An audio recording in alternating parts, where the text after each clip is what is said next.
had been thinking about the insanity of electoral politics recently, and how every 2, 4, or 6 years, whether you're voting, talking about in the United States context, those numbers are obviously going to be a little different in other so-called Western democracies, but every 2 years we vote House of Representatives, every 4 years for president, every 6 years for senator, etc. And how, think about that. You're voting to see if they're actually going to give you maybe a little bit of help in order to survive. Like, you're voting, like, oh, maybe this party will actually help try to get me health care. Maybe this party, but again, neither party really serves the interests of the working class. Both support white supremacy, capitalism, imperialism, which is, as Lenin points out, the highest stage of capitalism. But just the ridiculousness, again, is keep coming back to the insanity of having to vote in these increments for hopefully this party or that party will maybe maybe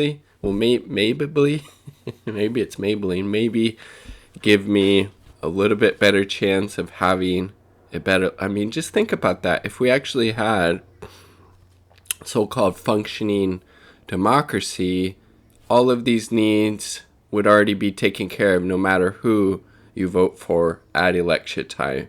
We would all have the basic necessities to live provided for us, no matter if we vote, who we vote for, who's in power.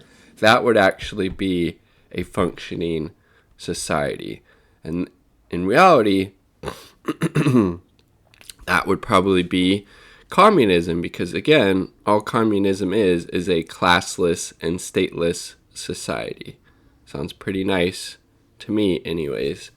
And again, the lower form of communism is socialism, like what you would see like in China right now, how they use the powers of capitalism to provide for the needs of the people. That obviously not something we do in the United States as they work towards trying to transition towards communism. But again, this is just something I keep coming back to, and somebody had pointed out this fact, maybe it was on my Twitter timeline or something at one point, but just the ridiculous nature of having to vote to maybe have a chance at improved material conditions for your life and the life of your comrades. It's so fucking disgusting. Again, we should have all the basic material needs that we need to live, to, I would say, frankly, thrive, taking care of whether it's housing, healthcare, education, mental health, even, a basic UBI. What else would be good? Water, electricity, internet. What am I missing here? There's probably a few, but you get the idea. And again, we don't have any of that fucking shit, any of that shit guaranteed to us in the United States, in the richest country in the history of the world. That is how right-wing and fucking backwards our political system is, and yet we're supposed to engage in this wonky, ridiculous, corrupt electoral process to maybe get fucking crumbs at best. And again, Lenin points out, the dude's just amazing, and state and authority, how it doesn't really matter how many political parties you have in a system if they serve the same interest. We have two main ones, two that get all of the attention, press, are allowed on the ballots without these restrictive measures that they keep these third party third-party parties off the ballots with these restrictive measures.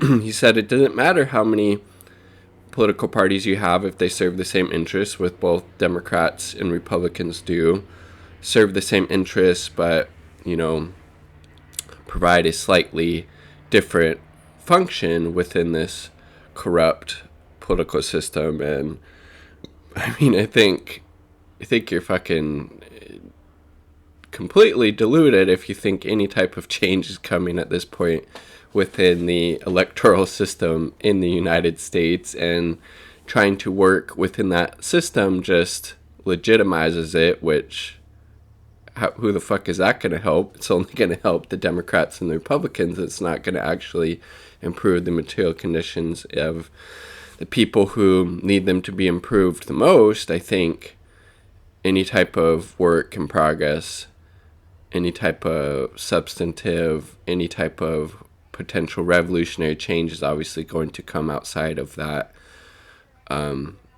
completely disgusting, corrupted, bought and paid for by the capitalist, white supremacist, imperialist class.